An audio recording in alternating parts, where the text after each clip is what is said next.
I believe there's no need for me to introduce this brand because, I mean, who doesn't know Sony? And right now it's a very special occasion for me because I could review their current top of the line IM. Hello and welcome to Aftersound Review, and this is my review for the Sony Ier Z1R. And first of all, thank you for B from tworeviews for lending me his own unit so I could review them. Okay, this IM for me has a very unique configuration. I mean, I have never seen such a configuration in other IM. I mean, it's using 2 dynamic driver and 1 balance armature, with the configuration for the 2 dynamic driver is 1 for the bass and 1 for the treble, while the balance armature is for the mid-range. I think there's no other IM that's using that kind of configuration, but let's see how they perform, and just like usual, I will review them based on the build, fit, frequency response, sound, and comparison. I think there's no need to say a lot of things about this IM. It looks premium, it feels premium, and look at it. I mean, just look at it. Look how big they are. They are all made of stainless steel and they have some convincing weight on it. It just feels really premium. You can see the faceplate, it's also really nice, and the right and left placement symbol is somehow quite unique. It's on the lower side here and here, and even the nozzle feels really sturdy, and they are using MMCX connectors, and the cable itself is thick, but I don't know, for me it's really well made and feels non-microphonics and very flexible. I know that the ergonomics might be a little bit kind of horror for some people because you could see how big and thick they are, but after I tried them myself, I should say that I'm quite surprised, because even though you could see that it's still really big, even though I'm using it like this, from both front view and side view, they are definitely a big IM, but I should say that the fit is actually quite good because of the shape is somehow the inner shape of this IM that touch my ear. It's actually quite comfortable, and I haven't find any sharp edges that could hurt my ears, so yeah, it just feels really fine. But the only problem that I found is the weight, because they are absolutely quite heavy, and this ear gap, as you could see, that it doesn't really help in my small Asian ears, so the weight itself is being managed by my ears like this. So when I'm using them for around 2 hours or more, I could definitely feel like I feel like a little bit of fatigue because how heavy they are. But if you're wearing them for around 1 hour only, at least for me, it's not a problem. Ier Z1R has emphasized mainly on the bass and also upper mid to treble area, which you can feel through the IM itself. It definitely sounds quite V-shaped, and compared to some other IMs like this own brother, the Ier M9, the Ier M9 has more neutral warm-ish approach with less aggressive upper mid range and also less aggressive bass here. And compare them again to the 64 Audio U12T, has similar things happening with less bassy and less aggressive upper mid to treble area here. One thing that I need to tell you first about the fit of this Z1R, it is very recommended for you to try them with deep fit. Yes, I'm not kidding, even though it has this big body, you need to try them deep fit, because it's just like some of my friends that have tried this before, that I'm using this Final Audio Type E size SS, so it's the smallest, and when I'm using them, I really shove it deep into my ear. Just take a look at this. I shove it quite deep into my ears, and yes, it doesn't hurt my ears. It's different with the Atmosic IMs. Actually, this is quite good, and if I'm not using them like this, for example, in the Sony Ier M9, I'm using the usual M type from the Final Audio Type E. When I'm using the other type of ear tips, using say M or L types, which I cannot shove them really deep into my ears, it will sound quite harsh and sibilant, especially in the treble area. It sounds quite metallic, so I really recommend you to use the smallest ear tips maybe that you have and shove them quite deep into your ears. Therefore, you will get a really good extended and sparkly treble. Okay, now let's talk about the sound tonality of this Z1R, which is obviously for me it is V-shaped, but it's like the king of V-shape, I should say.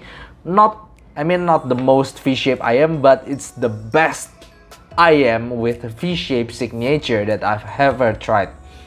So, and it comes with the perks and also the caveat from the V-shape sound signature itself. I mean, with the V-shape sound signature, you'll get a fun bass and then you'll get sparky treble, but you have a recessed mid-range, and that's exactly what happened with this Sony Ier Z1R. So if you are a fan of vocal focused music, I don't think that it will suit you. It's just really suitable for EDM music and then orchestral and then live music and fun genres like that. So talking about the bass first, maybe it is one thing that you will notice the most when you hear them, because it is the bass, it's so addicting, and I should say it is one of the best, if not the best, bass that I've ever heard from IM world.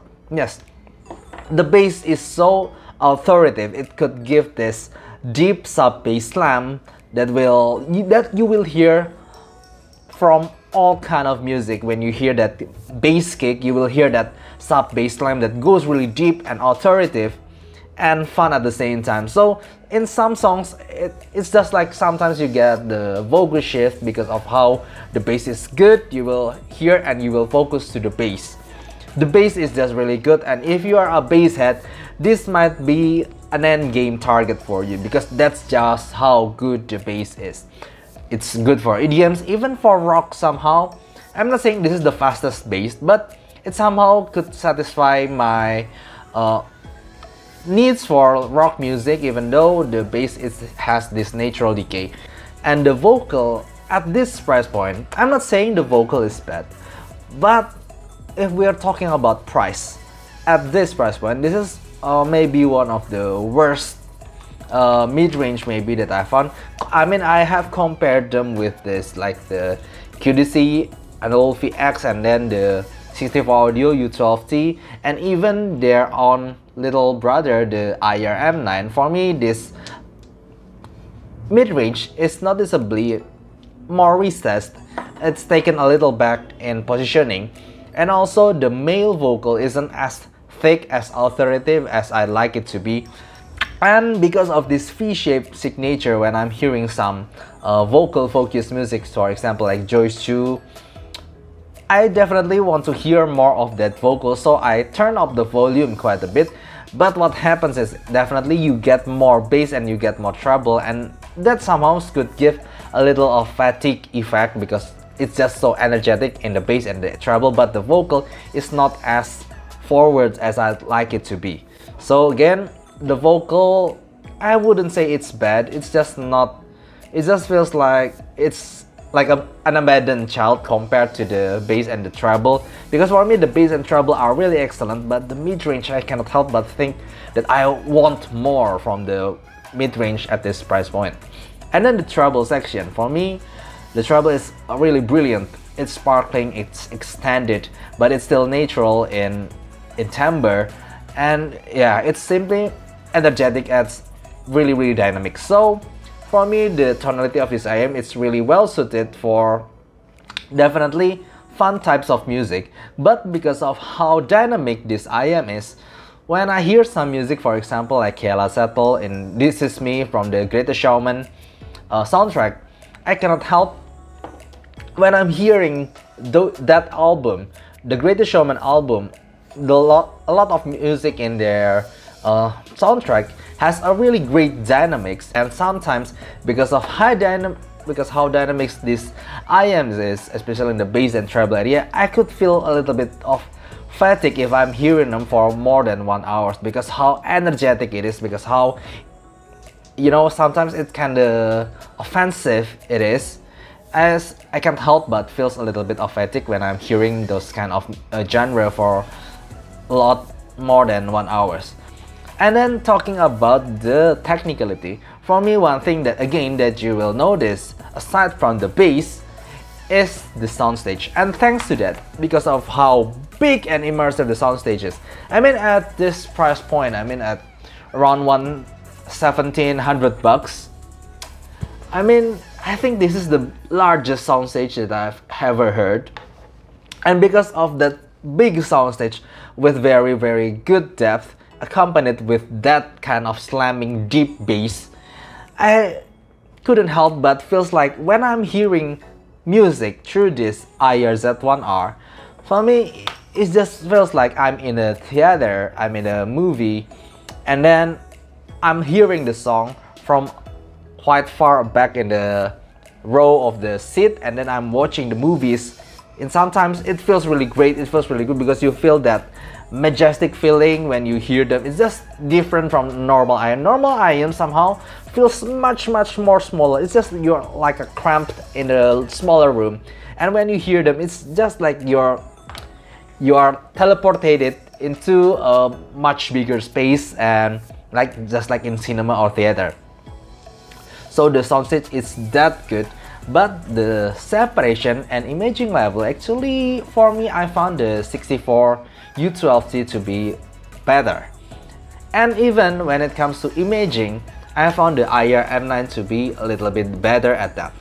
So it's just the main point of this IM is how good the bass is, and also the treble is really energetic but still natural at the same times. But for me, the vocal is still its weakness somehow. And then when it comes to technicalities, the soundstage is the main point of this IM.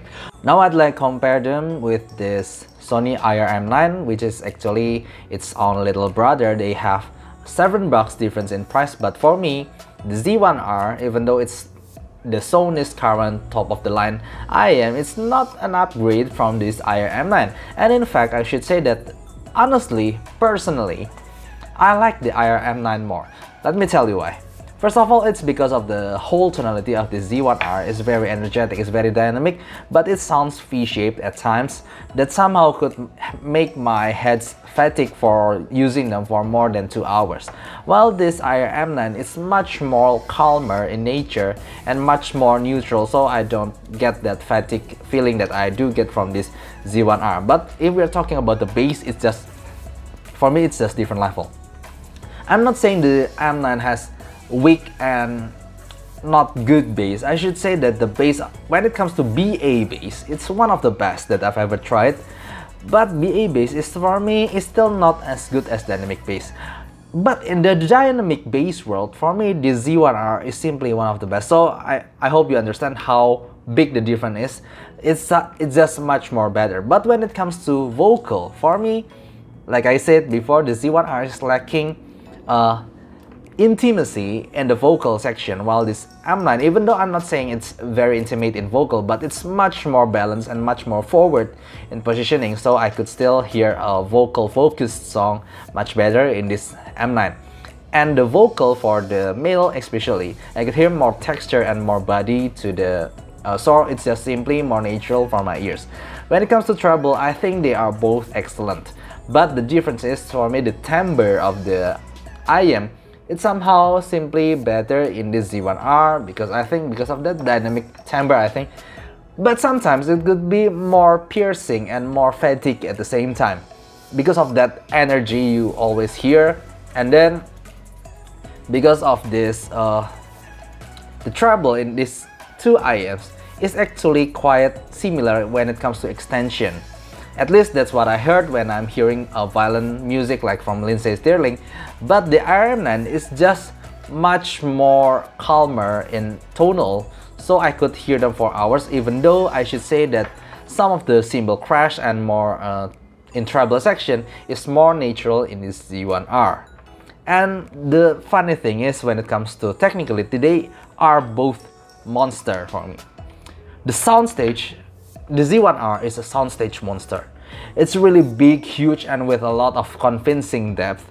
The RM9 is, in comparison, feels much more intimate. I'm not saying much more, it's a little bit intimate, but somehow it's more wider for me, especially when I hear orchestral music.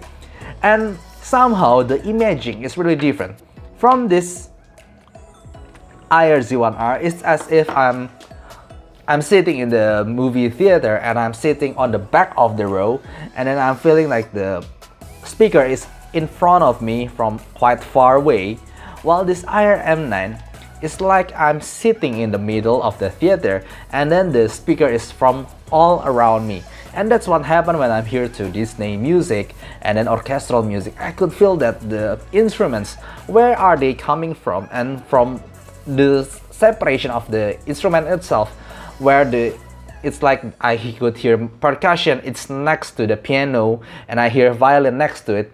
I feel that the imaging, where the music is coming from, I could hear them more sharp in this M9. I'm not saying the Z1R is bad, but I just simply hear that imaging better in the M9, even though I feel that the depth of the bass, and the depth of the soundstage and the simply soundstage itself is bigger in this Z1R. So for some of that reason, somehow I find myself to be more suitable with this M9. And comparing them with this Qdc Anole VX, for me the Qdc is a detail monster. It's just much more detailed in comparison with this Z1R, but in comparison to, it's more somehow flat. I'm not saying flat in frequency response, but flat in engagement. It's not as energetic, it's not as dynamic as this Z1R, and it's when you try them after you hear the Z1R and then you change to the Anole VX, you can't help but you feel that there's somehow artificial timbre on this VX. The sound is really BA-ish, I should say. It has this plasticky kind of timbre going on with the whole frequency, but it's just much more detailed somehow, while this one is more natural, more engaging, and for me simply more fun. So okay, when it comes to conclusion, for me the pros for this Sony Z1R for me is there. Somehow for me the fit is quite good, unexpectedly, if I wear them for only around 1 hour, and then the bass is just otherworldly. It's just really good, and then the soundstage also is one of the best. And yeah, it is simply a really fun, engaging IM. But when it comes to cons, for me the weight of the IM itself is for me quite disturbing for a lot of, if I wear them for more than 1 hour. And then the vocal for me at this price point, maybe it's quite bad. I can't help but say that it's quite bad in comparison if I compare them with some of its competitors. Okay, I think that's all. Oh yeah, one more. If I wear them for too long, that dynamism, that engaging fun factor for me could be a little bit too much. But I think that's quite a subjective matter to me. But still, this IM is a really recommended IM if you really like that kind of dynamic timbre with such V-shaped engaging signature kind of sound. Okay, I think that's all. If you have any question, please write down in the comment below, and see you next time. Bye bye.